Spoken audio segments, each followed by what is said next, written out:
Hello and welcome to Crown pre medical school. आज हम पढ़ने वाले हैं एक चैप्टर जो बहुत इंपॉर्टेंट माना जाता है नीड पॉइंट ऑफ व्यू से। और ये चैप्टर प्लांट के अंदर रेस्पायरेशन किस तरीके से होता है इसको हम देखते हैं। बहुत बच्चों को कंफ्यूजन होती है कि ये साइकिल किस तरीके से याद करें।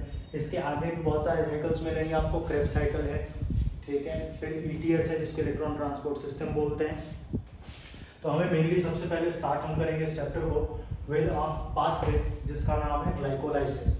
ग्लाइकोलाइसिस का मतलब होता है ग्लूकोज का ब्रेकडाउन, ठीक है। इसके बारे में पहले थोड़ा सा जान लेते हैं हम। यहाँ कुछ इंपॉर्टेंट पॉइंट्स लिखे गए हैं कि ग्लाइकोलाइसिस एक यूनिवर्सल साइकिल होता है जो सिर्फ प्लांट में नहीं, दुनिया के हर ऑर्गेनिज्म में ये पाथवे देखने के लिए मिलेगा। ये इस पाथवे के अंदर होगा क्या कि ब्रेकडाउन होगा ग्लूकोज का इनटू पायरुविक एसिड।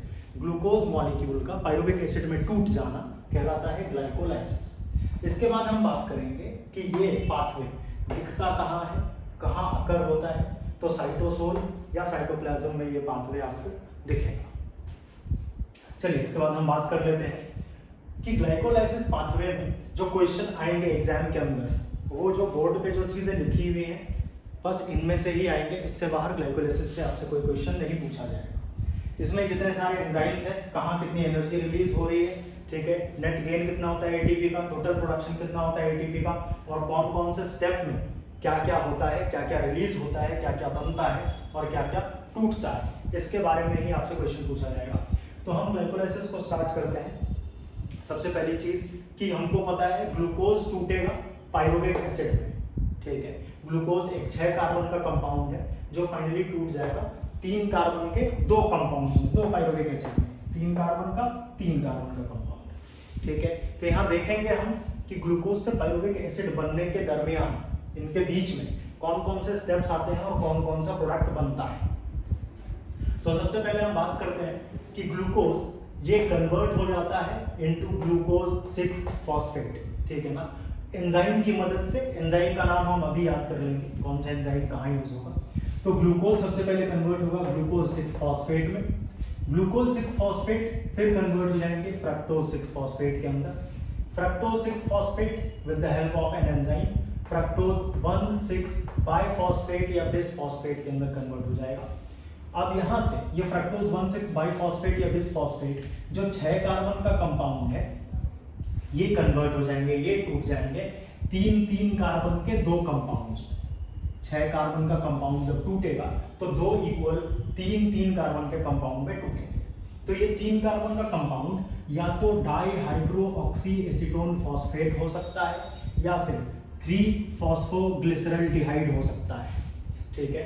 तो ये दोनों रिवर्सिबली एक दूसरे में कन्वर्ट हो सकते हैं, चेंज हो सकते हैं, ठीक है। तो हो सकता है फ्रक्टोज 1,6 बाइफॉस्फेट या बिसफॉस्फेट से दोनों जगह 3PgAl ही बने या फिर हो सकता है दोनों जगह DHEP ही बने, ठीक है। उससे कोई फर्क नहीं पड़ता क्योंकि फाइनली प्रोडक्ट फिर हमको एक ही मिलने वाला है, दैट इज 1,3 बिस या बाइफॉस्फोग्लिसरिक एसिड, ठीक है। इसके बारे में हम फिर बात कर लेते हैं आगे कि DHAP या 3PGA कन्वर्ट होंगे 1,3 बाई बिस PGA या बाई PGA के अंदर। यहाँ 1,3 बिस PGA कन्वर्ट हो जाएगा 3PGA के अंदर, यानी 3-फॉस्फोग्लिसरिक एसिड के अंदर। 3-फॉस्फोग्लिसरिक एसिड अगेन कन्वर्ट हो जाएंगे 2-फॉस्फोग्लिसरिक एसिड के अंदर। Two phosphoglyceric acid will convert into phosphoenol pyruvate, ठीक है, PEP शॉर्ट में दिखाते हैं, फॉस्फोइनॉल पाइरुवेट के अंदर। और फाइनली ये फॉस्फोइनॉल पाइरुवेट पायरुविक एसिड में या पाइरुवेट में कन्वर्ट हो जाएगा, ठीक है। तो याद रखने वाली चीज इसमें ये है कि आपको ये याद रखना है कि जो स्टेप्स हैं 1st, 3rd, 6th and 9th step, in steps में जो एंजाइम यूज होगा उस एंजाइम में हम काइनेज लगाएंगे। उस एंजाइम के नाम के पीछे हमको काइनेज लगाना है, ठीक है।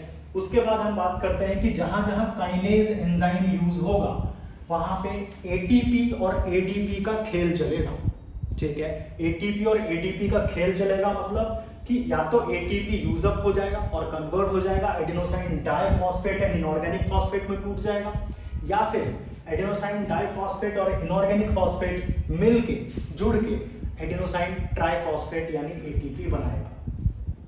फिफ्थ स्टेप में आपको याद रखना है कि जो पांचवा स्टेप है यहाँ पे NADH2 जो एक और एनर्जी कंपाउंड है, इसका फॉर्मेशन होगा पांचवें स्टेप में। और जो एट्थ स्टेप है, जो हमारा आठवां स्टेप है, इसमें वाटर रिलीज होता है।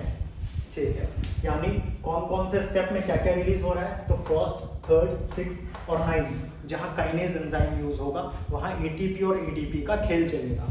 फिफ्थ वाले में रिलीज होगा NADH2 और एट्थ वाले रिएक्शन पे, एट्थ वाले स्टेप पे रिलीज होगा वाटर।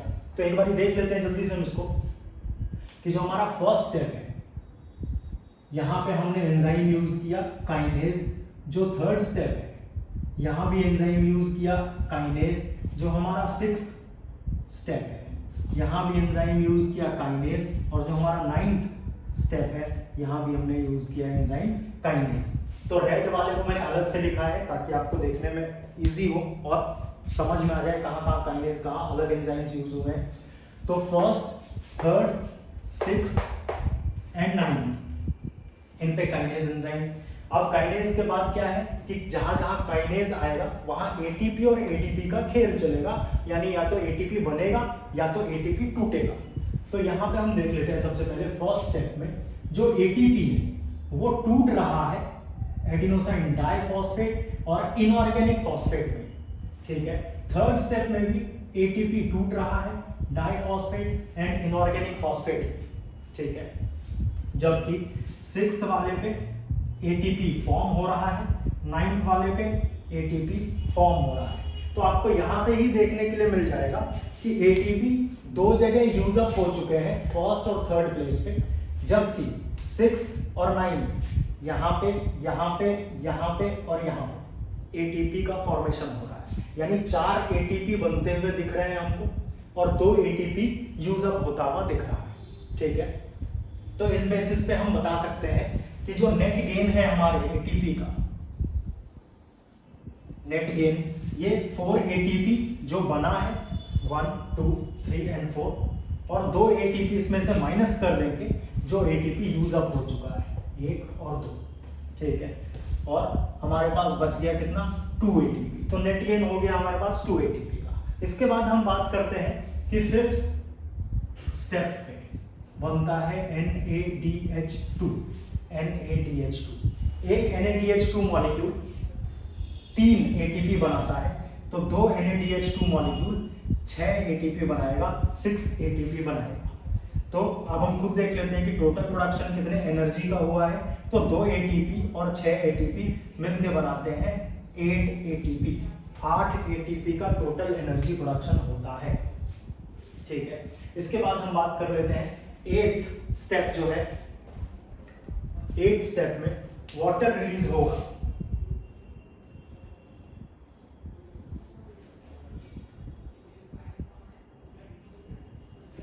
एट्थ स्टेप में वाटर रिलीज होता है। अब एक बार जल्दी से एंजाइम के नाम देख लेते हैं हम कि 6 कार्बन का कंपाउंड ग्लूकोज एंजाइम यूज हुआ इसको कन्वर्ट करने के लिए, हेक्सो क्योंकि 6 कार्बन का है और काइनेज क्योंकि फर्स्ट स्टेप है। सेकेंड में हम बात करते हैं ग्लूकोज 6 फॉस्फेट बन चुका था, तो हम यहां से यूज करेंगे फॉस्फो हेक्सो क्योंकि 6 कार्बन का कंपाउंड है ग्लूकोज और ग्लूकोज के लिए नाम दिया गया है हेक्सो।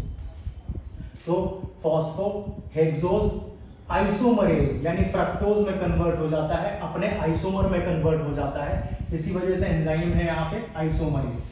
ये भी 6 कार्बन का कंपाउंड होता है। अगेन फ्रक्टोज 6 फॉस्फेट कन्वर्ट हो जाएगा फ्रक्टोज 1,6 बाइफॉस्फेट या बिसफॉस्फेट में, जो अभी भी 6 कार्बन का कंपाउंड है। ठीक है, और इसके लिए एंजाइम यूज होगा थर्ड स्टेप पे काइनेज। कौन सा काइनेज, तो फॉस्फो फ्रक्टो काइनेज। ठीक है, बहुत सिंपल एंजाइम का नाम याद रखना। इसके बाद हम बात करते हैं फ्रक्टोज 1,6 बाइफॉस्फेट या बिसफॉस्फेट जो 6 कार्बन का कंपाउंड है, वो एल्डोलेज की मदद से टूट जाएंगे 2 इक्वल कार्बन कंपाउंड्स में। ठीक है, तो 6 कार्बन का कंपाउंड 3 कार्बन के 2 कंपाउंड्स में कन्वर्ट हो जाता है, चाहे वो दोनों 3PgAl ही हो सकते हैं, चाहे वो दोनों DHAP यानी डाइहाइड्रोक्सीएसीटोन फॉस्फेट ही हो सकते हैं। ठीक है, इसके बाद हम बात करते हैं इन दोनों के बाद फिर से स्टेप एक साथ मिल जाएगा, यानी एक साथ एक ही प्रोडक्ट बनाएंगे ये, 1,3 बाई पीजी और 1,3 बिस पीजी है, जो क्या है 3 कार्बन का कंपाउंड। और इनको कन्वर्ट करने के लिए, क्योंकि सबस्ट्रेट अलग अलग है तो प्रोडक्ट बनाने के लिए एंजाइम भी अलग अलग चाहिए होगा, तो यहाँ DHAP को कन्वर्ट करने के लिए 1,3 बिस पीजीए या बाई पीजीए में जो एंजाइम चाहिए होता है उसका नाम है ट्रायोज फॉस्फेट आइसोमरेज। और 3PGAL को 1,3 बाई पीजीए में कन्वर्ट करने के लिए जो एंजाइम चाहिए उसमें कुछ नहीं करना है, 3PGAL पूरा लिख देना है, साथ में डिहाइड्रोजिनेज लगा देना है।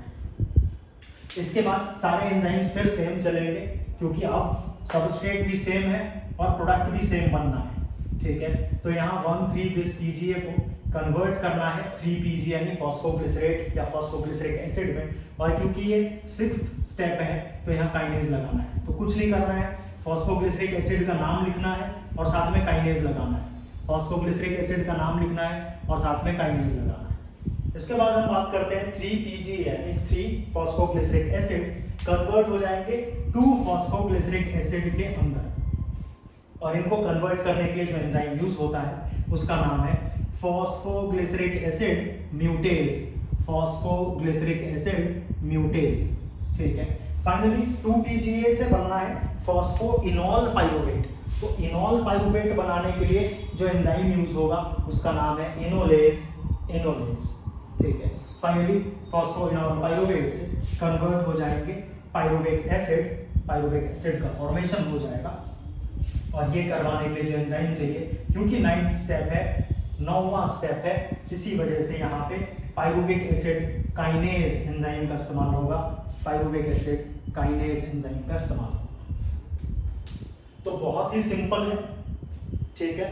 1-2 बार प्रैक्टिस करने से ये पूरा का पूरा साइकिल याद हो जाएगा। बाकी जो इंपॉर्टेंट चीजें हैं वो मैंने यहाँ साइड में लिख रखा है, आप एक बार इसका स्क्रीनशॉट ले लें ताकि आपको बाद में पढ़ने में या प्रिंट आउट निकालने में कोई दिक्कत ना हो।